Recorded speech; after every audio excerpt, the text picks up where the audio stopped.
नमस्कार। मेरा पूरा देश सुन रहा है। राष्ट्र की आवाज 140 करोड़ लोगों की एक ही आवाज। आपके साथ मैं हूं सरफराज। मैं सरफराज सैफी आपको बताना चाहता हूं, भारतीय नौसेना की ताकत को पंख लगाने वाले तीनों महाबली तैयार हैं, जो भारत की समुद्री सीमा को अभेद बनाएंगे। भारत के प्रधानमंत्री नरेंद्र मोदी ने मुंबई के नौसेना डॉकयार्ड में इन तीनों महाबलियों को भारत की नौसेना को सौंप दिया है। और ये तीनों महाबली कोई और नहीं बल्कि आईएनएस सूरत, आईएनएस नीलगिरी, आईएनएस बागशीर पनडुब्बी है। और भारत की बढ़ती समुद्री ताकत को लेकर दुश्मन मुल्क दहशत में है। अब सवाल यह है कि आखिर में शामिल होते ही भारत की ताकत कितनी ज्यादा बढ़ जाएगी। इसके साथ ही यह जानना बेहद जरूरी है कि अब भारत अपने इन महाबलियों से कैसे ब्रिजिंग से लेकर इस्लामाबाद तक अपने दुश्मनों को घेरने का काम करेगा। यह सब आज राष्ट्र की आवाज के जरिए आपको बताऊंगा। पिछले कुछ सालों के प्रयासों के नतीजों का यह ऐलान हुआ है कि आज हिंदुस्तान की ताकत का दुनिया लोहा मानती है। मोदी सरकार के सत्ता संभालने के बाद से रक्षा क्षेत्र में कई पहल और सुधार किए गए हैं, जिनका मकसद आर्म्स फोर्सेस को अत्याधुनिक बनाना है, डिफेंस मैन्युफैक्चरिंग में आत्मनिर्भरता को बढ़ावा देना है और राष्ट्रीय सुरक्षा को प्राथमिकता की सूची में सबसे ऊपर रखना है। यही वजह है कि पिछले कुछ सालों में न सिर्फ हिंदुस्तान हथियार बना रहा है, बल्कि अपने हथियारों को 85 से ज्यादा देशों को निर्यात भी कर रहा है। सोचिए आप। और यह सब कैसे हुआ, यह आज आपको राष्ट्र की आवाज के जरिए बताने, दिखाने, समझाने की कोशिश करूंगा।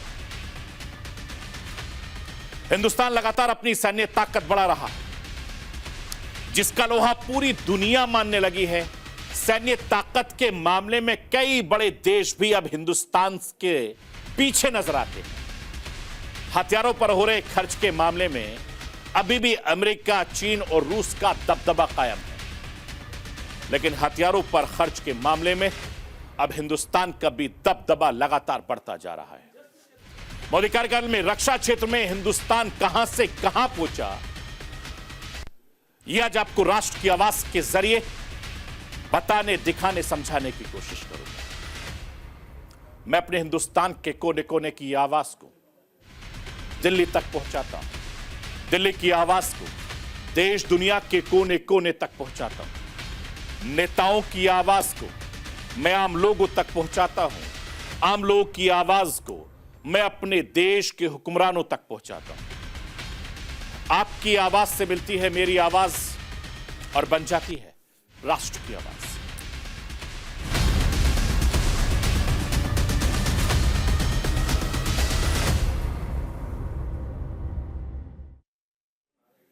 आज पूरी दुनिया हिंदुस्तान की बढ़ती ताकत को देखकर हैरान है। भारतीय सेना आत्मनिर्भरता की तरफ मजबूती से कदम बढ़ा रही है। थल, जल और नभ तीनों सेनाओं को नई टेक्नोलॉजी और नए नए हथियारों से लैस किया जा रहा है। मैं आपको यह बताना चाहता हूं कि हिंदुस्तान के दुश्मनों की चिंताएं बढ़ाने वाला सबसे लेटेस्ट हथियार है। समुद्र के 3 नए सिकंदर तैयार हैं, जो भारतीय नौसेना की ताकत को 3 गुना बढ़ाने वाले हैं। आईएनएस सूरत, आईएनएस नीलगिरी, आईएनएस बागशीर प्रधानमंत्री नरेंद्र मोदी ने मुंबई के नौसेना डॉकयार्ड से भारतीय नौसेना को 3 ताकतवर युद्धपोत को भारत को समर्पित कर दिया है। और ये तीनों ही युद्धपोत एडवांस टेक्नोलॉजी से लैस हैं। इतना ही नहीं, ये तीनों स्वदेशी निर्माण के एक बेहतरीन उदाहरण भी हैं। ये तीनों युद्धपोत मुंबई के मझगांव डॉक शिप बिल्ड से लिमिटेड से डिजाइन किए गए हैं और भारतीय नौसेना में इन तीनों महाबलियों के शामिल होने से भारतीय सेना की ताकत कई गुना ज्यादा बढ़ जाएगी। यानी समुद्री सुरक्षा में ग्लोबल लीडर बनने से भारत के सपने को साकार करने की दिशा में एक मजबूत कदम मिला है।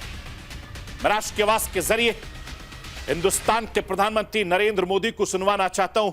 सुन लीजिए नरेंद्र मोदी इसके बाद क्या कुछ कह रहे हैं। नेवी के गौरवशाली इतिहास और आत्मनिर्भर भारत अभियान के लिए भी बहुत बड़ा दिन है। छत्रपति शिवाजी महाराज ने भारत में नौसेना को नया सामर्थ्य दिया था, नया विजन दिया था। आज उनकी इस पावन धरती पर 21वीं सदी की नेवी को सशक्त करने की तरफ हम एक बहुत बड़ा कदम उठा रहे हैं।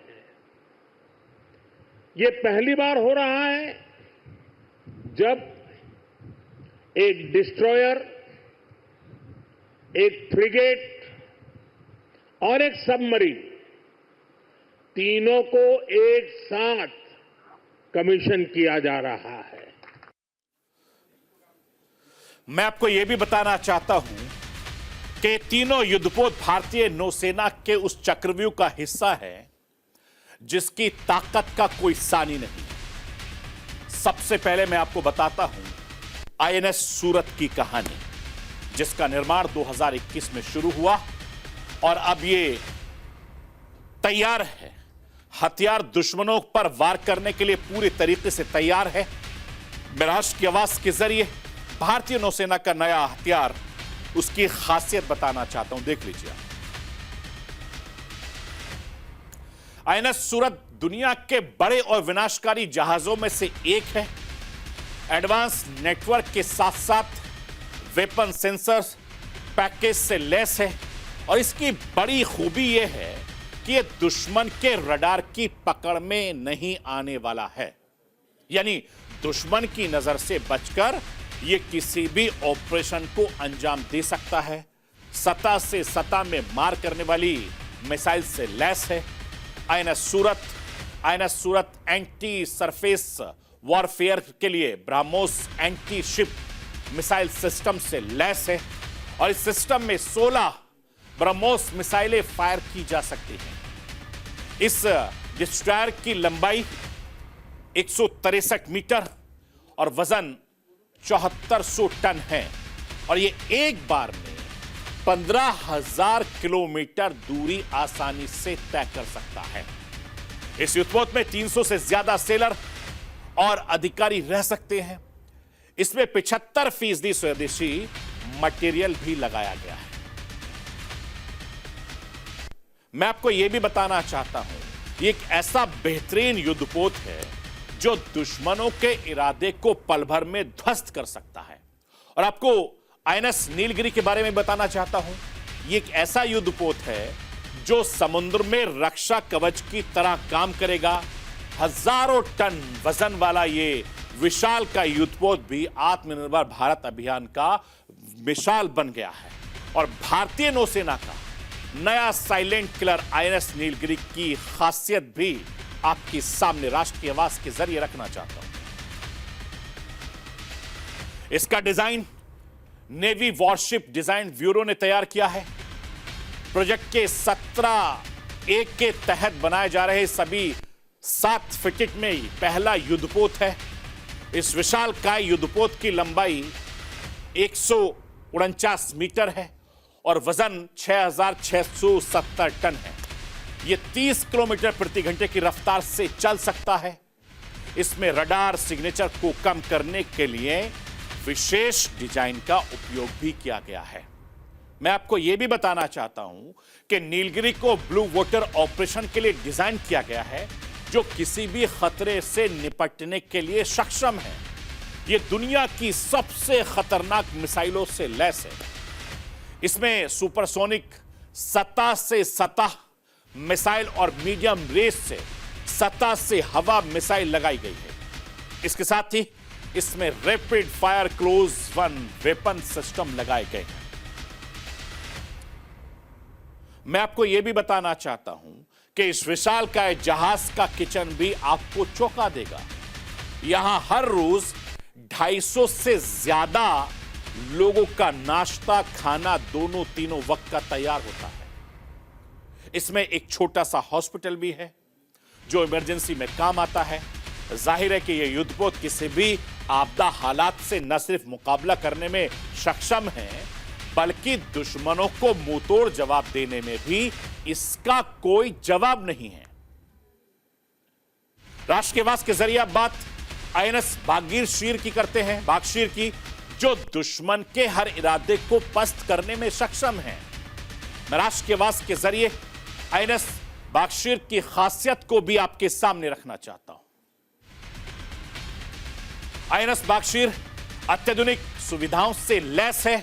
बागशीर को बेहद शांत संचालन और दुश्मन के इलाकों में गुप्त रूप से काम करने के लिए डिजाइन किया गया है और इस युद्धपोत की लंबाई 67 मीटर और वजन 1550 टन है। यह पनडुब्बी सतह और पानी के निचले के लक्ष्यों को नष्ट करने में सक्षम है। यह 50 दिन पानी के अंदर आसानी से बिता सकती है।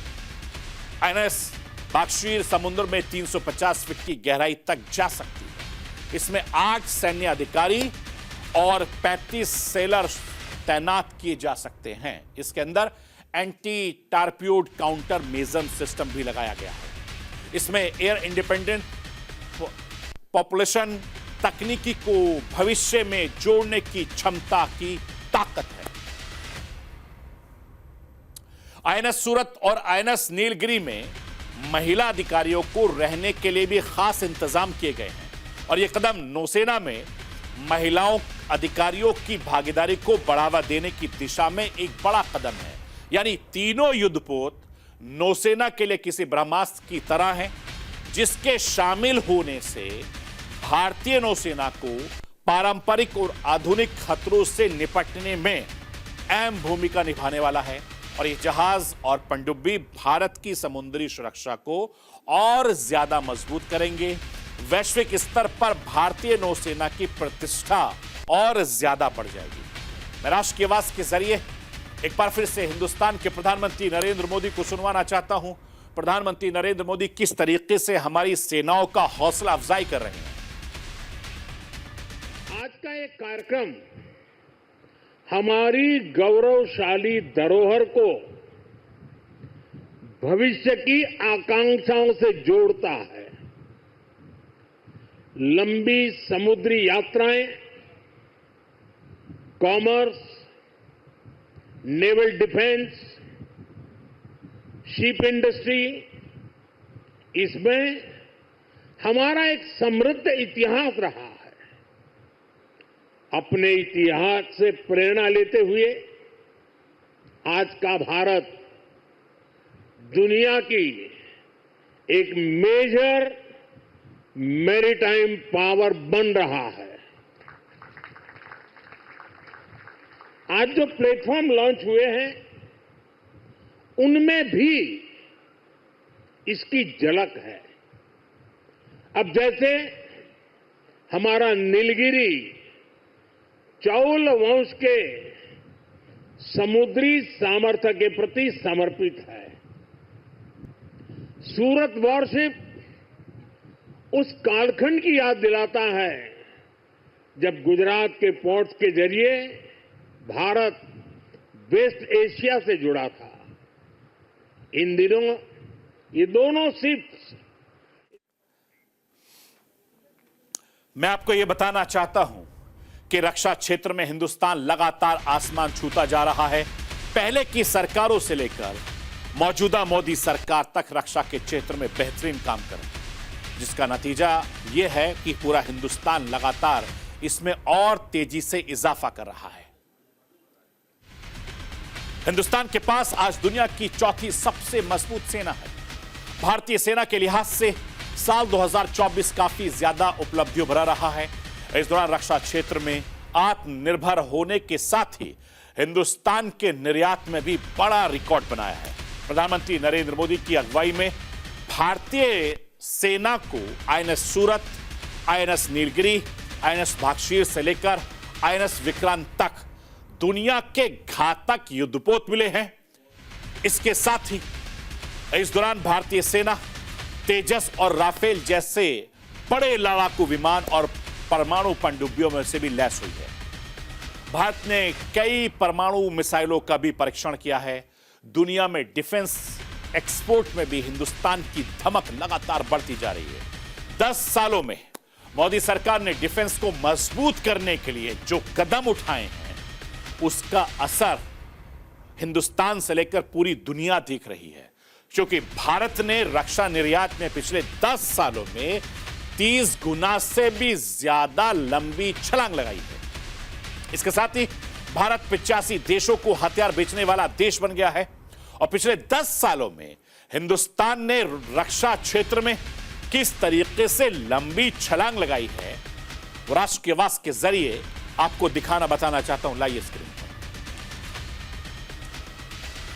साल 2023-24 में रक्षा उत्पादन का सालाना रिकॉर्ड करीब 1.27 लाख करोड़ रुपए तक पहुंच गया था और जो पिछले साल की तुलना में 16.7% की बढ़ोतरी है, जबकि 2019-20 के मुकाबले 60% की ग्रोथ दर्ज की गई है। यानी वित्त वर्ष 2023-24 में रक्षा निर्यात में 21,083 करोड़ रुपए के रिकॉर्ड तक पहुंच गया था, जो पिछले वित्त वर्ष की तुलना में 32.5% की बढ़ोतरी दर्ज की है। और पिछले वित्त वर्ष में रक्षा निर्यात 15,920 करोड़ रुपए था।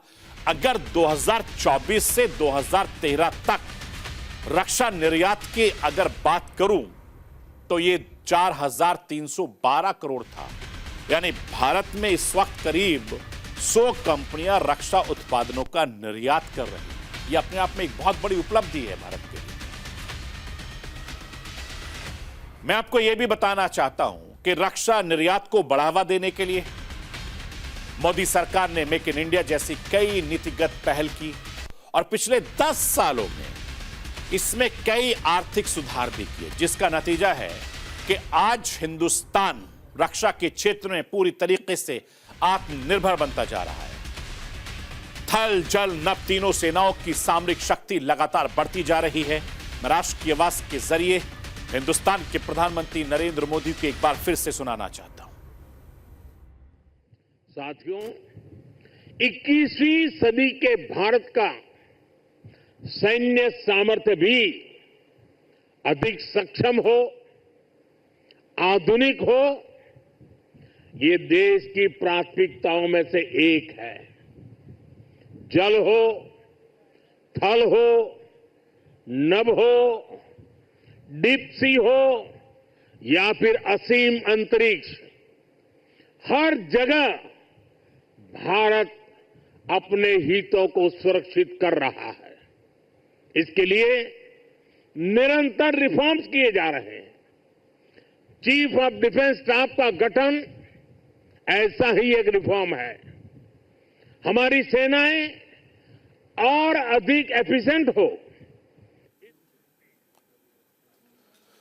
मैं आपको यह भी बताना चाहता हूं कि किसी भी देश के लिए अपना दोस्त चुनना आसान है, लेकिन पड़ोसी वो खुद नहीं चुन सकता। हिंदुस्तान 2 ऐसे पड़ोसी मुल्कों से घिरा हुआ है जो हमेशा भारत पर अपनी टेढ़ी नजर रखता है और अब तो इसमें एक और देश यानी बांग्लादेश भी शामिल हो गया है। यानी 3 देशों से हिंदुस्तान लगातार घिरा हुआ है। एक तरफ बांग्लादेश, पाकिस्तान है तो दूसरी तरफ चीन है। ऐसे में अपनी सीमाओं को सुरक्षित रखना भारत की पहली प्राथमिकता होगी। प्रधानमंत्री नरेंद्र मोदी की अगुवाई में भारत रक्षा के क्षेत्र में आत्मनिर्भरता की ओर तेजी से बढ़ रहा है और ये वो क्षेत्र है जहां भारत दुनिया के शक्तिशाली देशों के साथ कंधे से कंधा मिलाकर चल रहा है। प्रधानमंत्री नरेंद्र मोदी के कार्यकाल में हिंदुस्तान की सेना का आधुनिकीकरण हुआ है। वहीं रक्षा के क्षेत्र में खूब निवेश भी किया जा रहा है और सुरक्षा के आधार पर अंतर्राष्ट्रीय स्तर पर इन देशों के साथ रिश्ते और ज्यादा मजबूत हुए हैं। तो दुनिया के सामने भारत की पहचान एक वैश्विक शक्ति के तौर पर हो रही है और सुरक्षा जिसके लिए बड़ा और अहम हिस्सा है। राष्ट्र के आवाज के जरिए रक्षा मंत्री राजनाथ सिंह को भी सुनवाना चाहता हूं। सुन लीजिए रक्षा मंत्री क्या कुछ कह रहे हैं। धारी सिंह दिनकर कहते हैं, क्षमा सोभती उस भुजंग को, क्षमा सोभती उस भुजंग को, जिसके पास गरल हो, उसको क्या जो दंतहीन विष रहित विनीत सरल हो। यह पंक्ति हमारी सेनाओं पर बिल्कुल सटीक बैठती है। हमारे पास ताकत है, उसके बावजूद भी हम हमेशा शांति के पक्षधर रहे हैं। इसलिए हमारी सरकार इस बात की ओर भी हमेशा ध्यान देती है, यदि शांति को बनाए रखना है तो उसके लिए ताकत। भारत के रक्षा बजट को दुनिया के सुपर पावर के रक्षा बजट से तुलना करके देखे पाएंगे कि भारत दुनिया में चौथे पायदान पर सबसे ज्यादा खर्च हथियारों पर करता है। रक्षा मंत्री ने जिस तरीके से कहा है कि हिंदुस्तान रक्षा बजट में सुपर पावर देशों के बीच कहां है, वो भी मैं आपको दिखाना चाहता हूं। लाइए स्क्रीन पर। ग्लोबल फायर पावर के मुताबिक अमेरिका का रक्षा बजट $831 बिलियन है, जो दुनिया का सबसे ज्यादा रक्षा बजट रखने वाला देश है। चीन $231 बिलियन पर खर्च करने के साथ रक्षा बजट के मामले में दूसरे पायदान पर है और इस लिस्ट में तीसरे पायदान पर रूस जैसा देश है जिसका रक्षा बजट $109 बिलियन है और चौथे नंबर पर $75 बिलियन के साथ हिंदुस्तान है, यानी हमारा मुल्क है, भारत है। और पांचवें नंबर पर सऊदी अरब है जिसका रक्षा बजट $71 बिलियन है, यानी यूनाइटेड किंगडम का 55वां बिलियन, जर्मन का $50 बिलियन, रूस का $48 बिलियन, फ्रांस $41 बिलियन के साथ बना हुआ है। और साल 2010 में जो बजट करीब 1,47,000 करोड़ का था, वो 2023 आते आते 5 लाख करोड़ का भी पार कर गया है। यानी 2024 में हिंदुस्तान का रक्षा बजट 6 लाख को भी पार कर गया है। यह प्रधानमंत्री नरेंद्र मोदी के कार्यकाल में दिखा। जब जहां जरूरत पड़ी, प्रधानमंत्री नरेंद्र मोदी ने देश हित में सबसे ऊपर रखा। हिंदुस्तान ने रूस से S-400 डिफेंस सिस्टम खरीद डाला। जब पूरी दुनिया यूक्रेन युद्ध में रूस के खिलाफ थी और एक वक्त था जब हिंदुस्तान रक्षा क्षेत्र की हर छोटी बड़ी जरूरत के लिए दूसरे देशों का मोहताज था, लेकिन अब हर मोर्चे पर हिंदुस्तान के हालात बदल रहे हैं, बेहतर है, क्योंकि भारत अब कई हथियारों का देश में ही निर्माण कर रहा है। यह नया भारत है, यह आत्मनिर्भर भारत है। इससे कोई डरा नहीं सकता, धमका नहीं सकता। यह अपने दम पर इसी तरीके से बढ़ता रहेगा, क्योंकि यह हिंदुस्तान की ताकत है, यह हिंदुस्तान की खूबसूरती है और यही हिंदुस्तान की अपनी एक खासियत है। यह मुल्क ऐसे ही चलता रहा है और ऐसे ही चलता रहेगा, क्योंकि इस मुल्क की यही सबसे बड़ी खासियत है। तो ये थी राष्ट्र की आवाज। बाकी खबरों के लिए आप बने रहिए न्यूज़ इंडिया के साथ।